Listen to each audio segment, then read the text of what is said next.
Tonight, Arkansas State Representative Austin McCollum is facing growing calls to resign following his arrest on domestic violence-related charges. McCollum is also the only nominee for Benton County judge.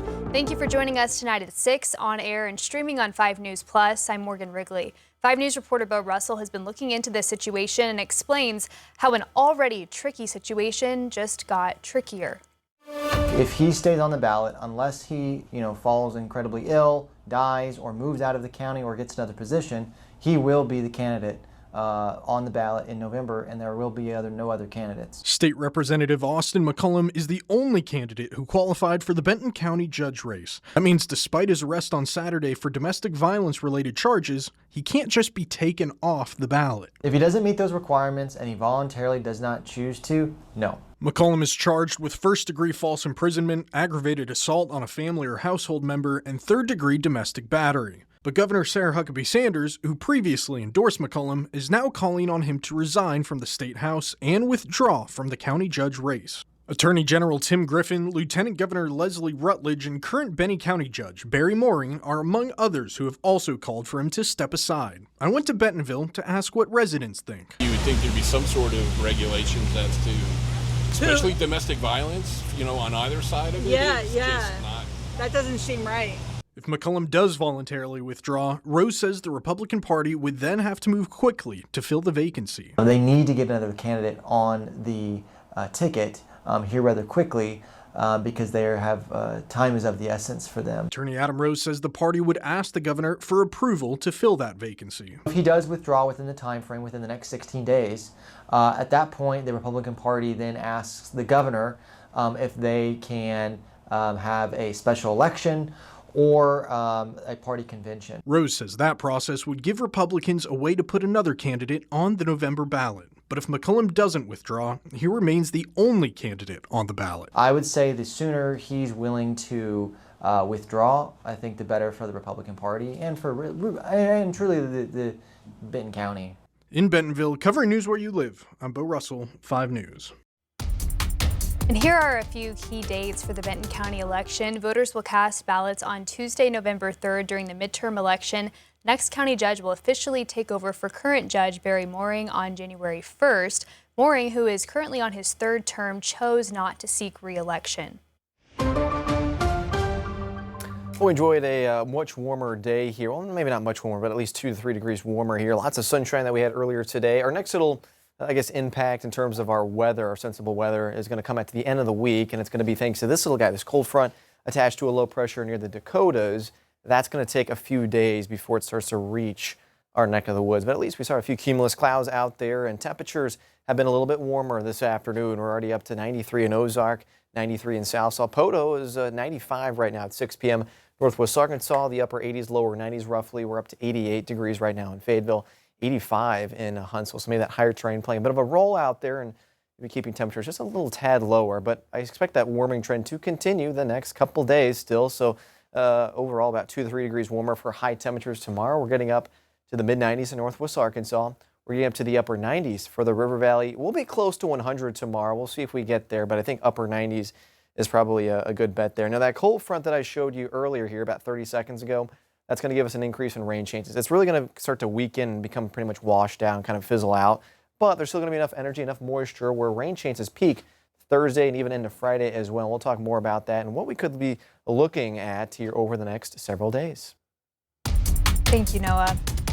The woman accused of shooting and killing a 16-year-old boy in Fort Smith is in the Sebastian County Jail tonight. Jasmine Johnston was arrested in Houston, Texas after more than 3 weeks on the run. She's charged with first-degree murder. One other suspect, 18-year-old Donnie Warner, was arrested in LaFleur County in the days following the shooting.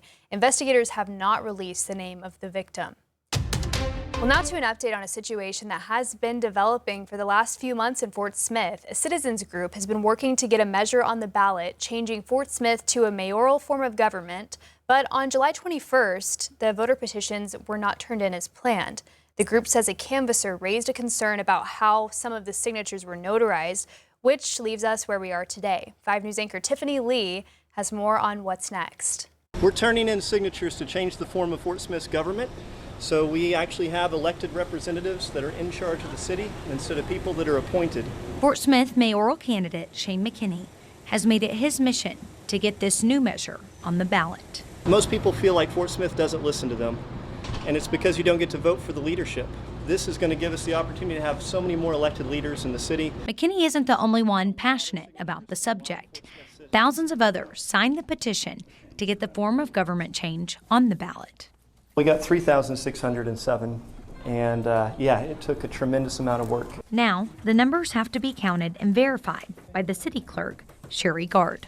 I will convey with the utmost of confidence that me and my team, me and my staff, we will do everything within our power that if any individual that has signed this petition, if they're a registered voter, we'll find them.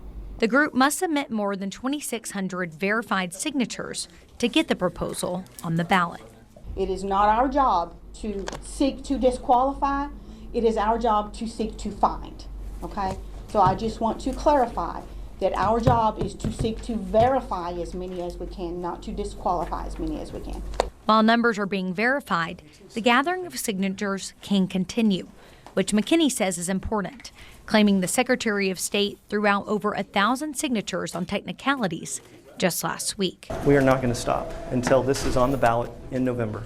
McKinney says the reason that this is so important is because he wants to see more full-time leaders that the city votes for instead of a group of appointed people. Their hope now is that enough signatures will be counted valid. We believe in transparency and integrity throughout this whole process, and we have stood by that. Now we wait for the number needed, which is over 2,600. In Fort Smith, covering news where you live, Tiffany Lee, 5 News. Mayor George McGill released this statement to 5 News today, saying the ability of citizens to engage with local government is a hallmark of our democracy and that public participation will always be encouraged and respected. He says the signatures will now be processed with the legal procedures prescribed by state law. Well, there have been 2 new lawsuits filed involving the Bentonville photographer who's accused of using artificial intelligence to generate child sexual abuse material on XAI's Grok. We learned today that a second family filed a lawsuit naming XAI and related companies owned by Elon Musk. The lawsuit claims the victim is 9 years old and says that local police contacted their parents in June to alert them that professional pictures of their daughter were being put into Grok and made into child sexual abuse material. A similar lawsuit was filed by another alleged victim's family last week. 5 News also obtained court documents today showing that XAI is filing a lawsuit against Russell Bloodworth, the photographer accused of using Grok to create those images cited in the other lawsuit. The lawsuit says Bloodworth used Grok to sexualize and exploit children. He's been charged with more than 200 counts of distributing, possessing, or viewing sexually explicit material of a child.